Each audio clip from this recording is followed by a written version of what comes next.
বন্ধুরা, জীবনে আমরা সবাই কোনো না কোনো সময় দুষ্ট বা প্রতারক বা ক্ষতিকারক মানুষের কিন্তু মুখোমুখি হয়েছি।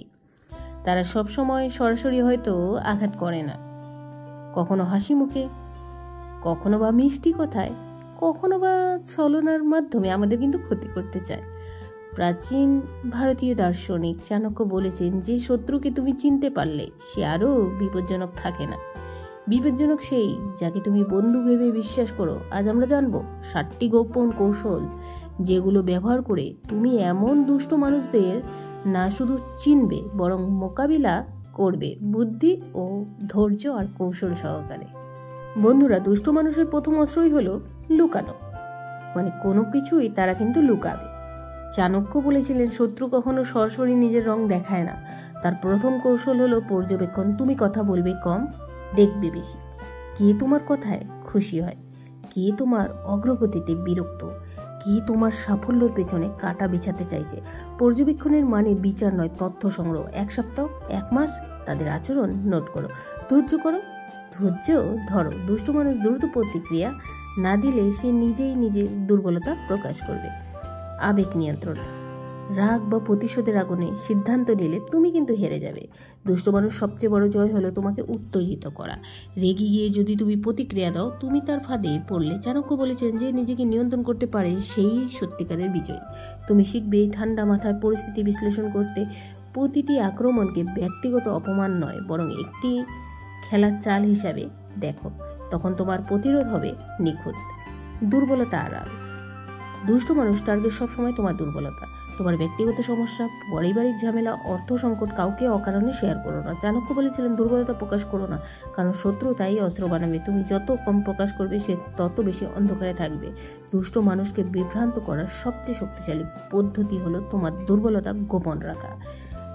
শক্তির সঠিক ব্যবহার। পদক্ষেপ মানেই যুদ্ধ নয়, কৌশলগত শক্তি ব্যবহার। দুষ্ট মানুষের বিরুদ্ধে শক্তি মানে সবসময় আক্রমণ নয়, কখনো তার নীরবতা, কখনো তার দূরত্ব, কখনো তা প্রমাণ সংগ্রহ। চাণক্য বলেছিলেন সঠিক সময়ে সঠিক শক্তি ব্যবহার করাই প্রকৃত জ্ঞান। তুমি যদি তাকে প্রকাশ করতে চাও, প্রমাণ তৈরি করো। তুমি যদি তাকে এড়াতে চাও, নীরবতার চেষ্টা করো। প্রত্যেক শক্তি ব্যবহার আগে নিজেকে জিজ্ঞাসা করো, এটা কি আমার সম্মান বাড়বে নাকি ক্ষতি করবে। মিত্র সংগঠন ও সাপোর্ট সিস্টেম।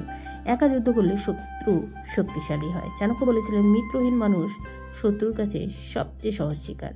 তুমি বিশ্বস্ত বন্ধু, পরামর্শদাতা বা পরিবারের কয়েকজনের সাথে পরিস্থিতি ভাগ করো। কিন্তু মনে রেখো, মিত্র বাছাই করো বুদ্ধি দিয়ে, আবেগ দিয়ে নয়। যাকে বলবে সে যেন তোমার বিপক্ষে না যায়। পরিস্থিতি উল্টে দেওয়া। শত্রুকে সবসময় আক্রমণ নয়, বিভ্রান্ত করতে শেখো। যে তোমাকে ফাঁদে ফেলতে চায় তাকে মাঝে মাঝে তার নিজস্ব অস্ত্র দিয়ে হারাও। কেউ যদি তোমার বদনাম ছড়ায়, তুমি সেই কথাকে হেসে উড়িয়ে দাও বা নিজের শক্তি দেখিয়ে প্রমাণ করো সেটি মিথ্যা। চাণক্য বলেছিলেন শত্রুর শক্তি তার অহংকার, তাকে তার অহংকারে ডোবাও। সব লড়াই একদিনে জেতা যায় না। সবচেয়ে বড় কৌশল হলো ধৈর্য। চাণক্য বলেছিলেন সময় সবচেয়ে বড় অস্ত্র। তুমি যদি আজ প্রতিক্রিয়া না দাও, শত্রু ভাববে তুমি দুর্বল, কিন্তু সময়ের সাথে যখন তুমি সফল হবে সেই লজ্জিত হবে। তোমার লড়াই করবে ন্যায়ের পথে, প্রমাণের সাথে, ধৈর্যের সাথে। আর একদিন দেখবে দুষ্ট মানুষরাই তোমার বিজয়ের সিঁড়ি হয়ে গেছে।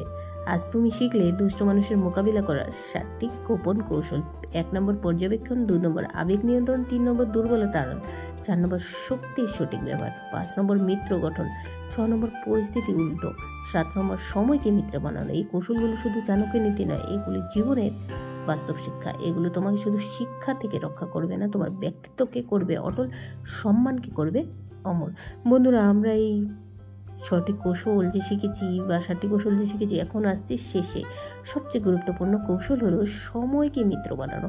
চাণক্য বলেছিলেন যে শত্রুর জন্য তুমি রাগে ফেটে পড়ছো, তাকে সময়ের হাতে ছেড়ে দাও, সময় তার মুখোশ খুলে দেবে। দুষ্ট মানুষ মোকাবিলা করার সবচেয়ে বড় শক্তি হচ্ছে ধৈর্য। কিন্তু আমরা বেশিরভাগ সময় কী করি, সঙ্গে সঙ্গে প্রতিক্রিয়া দিই, সঙ্গে সঙ্গে বদলা নিতে চাই। তখন কিন্তু আমরা নিজেদের শক্তি হারিয়ে ফেলি, সম্মান হারাই, অনেক সময় তো যুদ্ধটাই হারি। কিন্তু বন্ধুরা, ধৈর্যের কিন্তু জয় হয়। আমি তোমাকে একটি উদাহরণ দিচ্ছি। এক রাজদরবারে এক মন্ত্রী ছিলেন, তার বিরুদ্ধে মিথ্যা অপবাদ লাগানো হলো। আরেকজন রাজাকে প্রথমে রাগে ওই মন্ত্রীকে শাস্তি দিতে চাইলেন, কিন্তু মন্ত্রী চুপ করে রইলেন। কিছুদিন পর সেই অপবাদ দাদা নিজেই অন্য এক ফাঁদে ধরা পড়লো। তখন রাজা বললেন, তুমি যদি সেদিন চিৎকার করতে আজ তুমি অপরাধী হতে, কিন্তু তুমি চুপ ছিলে, সময় তোমার জন্য কাজ করেছে। চাণক্যর এই শিক্ষা দিয়েছেন, সময় সবচেয়ে বড় ন্যায়াধীশ, যে অপেক্ষা করতে পারে সেই জেতে।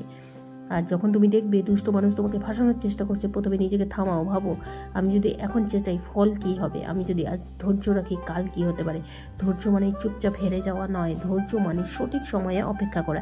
এই অপেক্ষার সময়ে তুমি কি করবে? তুমি নিজের দক্ষতা বাড়াবে, তুমি নিজের প্রমাণ গুছিয়ে রাখবে, নিজের চরিত্র পরিষ্কার রাখবে। কারণ চাণক্য বলেছিলেন, শত্রুর পতন চাইলে নিজের ভিত্তি শত্রু করো বা নিজের ভিত্তিকে শক্ত করো। বন্ধুরা, মনে রাখবে দুষ্ট মানুষ সবসময় থাকবে, কিন্তু তুমি যদি সঠিক কৌশল জানো, তারা তোমার ক্ষতি নয় বরং সাফল্যের সিঁড়ি হয়ে উঠবে। আজ থেকে শুরু করো পর্যবেক্ষণ, আবেগ নিয়ন্ত্রণ এবং ধৈর্যের চর্চা। তোমার জীবন শান্ত হবে, সম্মান বাড়বে, আর দুষ্ট মানুষের শক্তি কমে যাবে। এই চাণক্যের নীতি, এটাই প্রকৃত বিজয়ের পথ। বন্ধুরা, আমার ভিডিওটি যদি তোমাদের ভালো লাগে একটি লাইক অবশ্যই করে দাও। Thanks for watching.